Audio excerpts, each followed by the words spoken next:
Ayan, good morning, Chosan, mga barkada. At nandito tayo ngayon sa Flora Garden Park. Ayan, ipapasyal ko kayo dito. Wala ang aking dalawang makulit na kasama dahil ako kauuwi ko lang sa trabaho at nadaan ako dito dahil ito yung daanin ko pag pauwi na ng trabaho. So, tara na at ipapasyal ko kayo dito sa Flora Garden. Ayan, papalit tayo, papunta tayo dyan. Nakita nyo to? Yung puno na to, hindi naman siya yellow bell. Yellow bell ba yan sa Pinas? Ayan o, yan lang ang bulaklak niya. Natatangi, tapos ang mga dahon ay kakaunti. Yan, ang ganda dito. Pakita ko sa inyo ha. Meron din mga animals. Animals. May mga animals din dito. Literal na animals. Ayan. Ipapakita ko sa inyo ang mga monkey. Ayan, ayan. Ang monkey. Nakakatakot. Nakakatakot kasi mabalahibo. Ang pangalan nila ay ayan, si Macaca Mulata. Macaca Mulata. Ayan ang pangalan ng monkey na to. They are from India, din na yun sa China, Mongolia, saan sila nang galing. Ayan, medyo smelly. Medyo smelly. Siguro kaiihi lang ng mga monkey na to.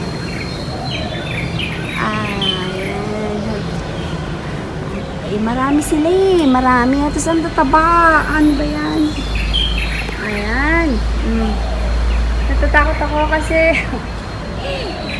mga balahibo. Balahibo. Takot ako sa balahibo. Dito naman, ano naman yung mga nandito? Ayun, ang mga tortoise. Ayan, laki-laki oh. Nakita niyo po ba yan? Tortoise. Ayan o. Ayan. Wow, ang laki talaga niya. Ilang kilo kaya yan? At the other part, tingnan natin. Ayan po o, ang laki. Yan yung pinapanik namin nila Alex. Kaya lang yung part na to, hindi namin pa kayo naipasyal kasi dun kami nagpupunta sa may cable car dun sa taas sa may mga laruan dahil si Gabriel ay mahilig maglaro. Ano naman ang meron dito? Tortoise din ba? Wala. Diba? Nakaka-relax yung huni ng mga ibon. Nakaka-relax yung lugar. Pati yung simoy ng hangin. Nakaka-relax. Dito naman mga rabbit. Ayan, mga rabbit. Rabbit. Ayoko bumaba dyan. Nabalhib pa din yan. Ayan si Kuya ang nag-aarnis. Nakakatakot, baka madali tayo. Ayan. Dito tayo. Yung fountain na walang tubig. Yan. Dati may tubig yan. Ngayon sa taas na yun, may mga bird. Different kind of birds. Ayan, ang ganda. Doon po sa pinakataas, yun po yung pinupuntahan namin la Alex TV. Na laruan ni Gab-Gab. Mataas pa po yun eh. Pero hindi na po tayo makakarating doon dahil baka hindi na kayanin ng aking power. Kaya hanggang dito lang tayo sa baba ko kayo ipapasyal para makita ninyo ang magandang lugar ng Flora Garden Park. Ayan ang mga auntie. Ayan, lahat sila ay nag-e-exercise. Mga may edad na po yan. Mga usually mga yan na nasa 60, 70, or 80. Yan ang mga edad ng mga yan.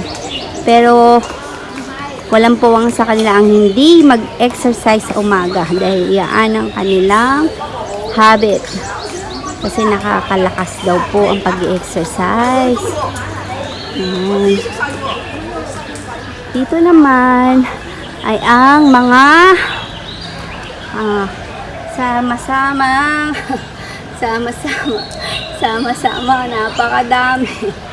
napakadaming turtle. Iba-ibang size. Maliliit lang sila pero napakarami. Dito madalas pumunta kami, yan ang tinitingnan ni Gabriel, ang mga turtle na yan, dahil mahilig ko sa turtle. Meron siya kasi isang alagang turtle, si Blue. Bakit po Blue ang tawag ni Gab sa turtle na yun? Kasi may pagka-blue yung bahay niya. Namatay nga lang, kaya yun yung wini-wish niya dati kay Papa Jesus na mabuhay sana si Blue. Yan. Yung mga turtle. Napakadami. O parang kuto lang. Parang kuto lang na nagpatong-patong. Ayan. At dito naman mga naglango yan. Napakadami po, diba? O, ayan. Papasyal ko pa kayo doon naman sa may pinaglalaroan din ni Gab-Gab yan. Pagdala-dala namin yung bicycle niya, yung mga racetrack na yan. Kaya lang, free po yan. Free. Free na mag-ride, free na mag-exercise. Yan. Free yan.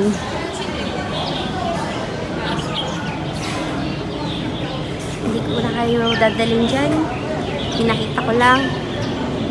Ayan yung isa, o panay ang batok sa likod niya. O, diba?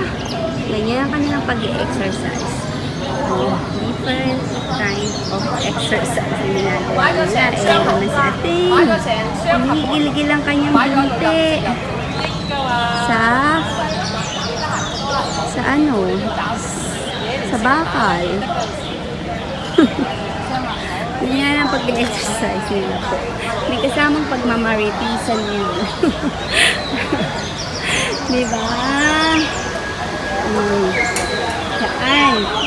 At ipapasyal ko pa kayo doon sa unahan ng Flora Garden. Napakaganda talaga ng huni ng mga ibon. Gusto ko talaga naririnig yan. Nare-relax ako. Wala pa rin tigil si Kuyang sa pag-i-espada niya. Ayan. O, ayun pa yung isa. O, diba? Ang galing. Ayan tayo.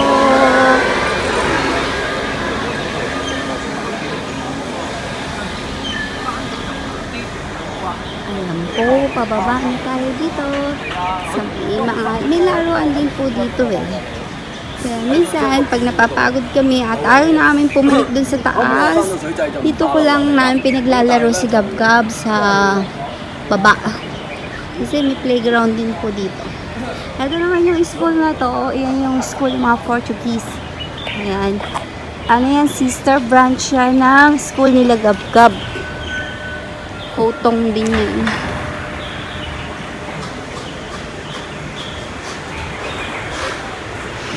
Ang ganda dito. Cherry blossom. Doon naman po ang park. Yan, yung place na yan. Pwede ka dyan kumain. Magmuni-muni. Yan, dyan. Punta tayo doon sa may maliit na ano na yun, playground. Paborito puntahan ni Gabriel.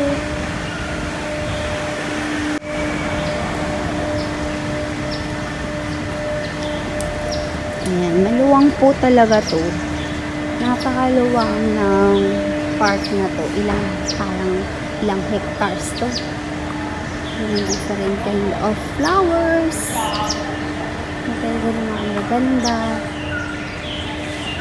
Ayan yung laruan ng mga bata. Yan. Laruan. Yan. Tapos, pag gusto mo mag-breakfast, at tapos ka na mag-exercise, gusto mo breakfast doon sa taas na yun. Yan, dyan. Pwede ka dyan mag-breakfast. Saka kami nga minsan nag-breakfast ni Alex TV. Diba? Ang ganda. Yung mga ganitong klase. Pag po Saturday and Sunday, puno ito sa mga bata. Ayan. Yung mga swing, slide, different kind of things na pwede namang paglaruan. At dito po, very safe. Kahit maghulog o mabwal dito ang mga bata, yan yung pinaka-floor niya is not so rough. Tsaka malambot po ito. Yan. Yan po ang park. Tsaka may age limit din po. From 1 to 3 years old lang to. Hindi pwedeng mag-ride ang may edad pa sa tataas pa sa 3 years old. Yan. Yan po. At lalabas na tayo sa park. Yan, gusto ni Kabkab. Yung kabayo-kabayuhan. Yan, ganyan. Yan. Yan pa.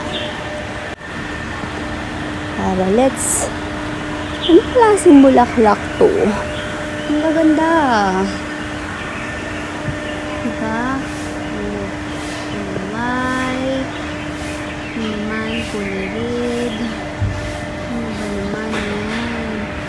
Ang gaganda ng kulay ng bulaklak na yun. Na peach naman yung isa. Parang rose siya. Pero hindi naman siya rose.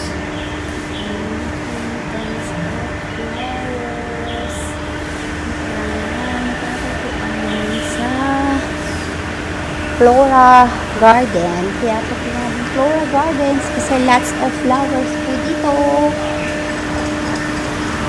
Ayan na po, palabas na po tayo. Dito po, paggabi, meron po ditong laglagan ng mga damit. If ever, halimbawa, hindi mo na ginagamit yung mga damit mo na kaysa masayang, dito mo po yun ilalagay sa box na yan. Sa dalawang box na yan. Yan. Pag gusto mo mag-donate ng damit, yan mo yan lalagay. Donating your clothes to help others. Yan po ilalagay.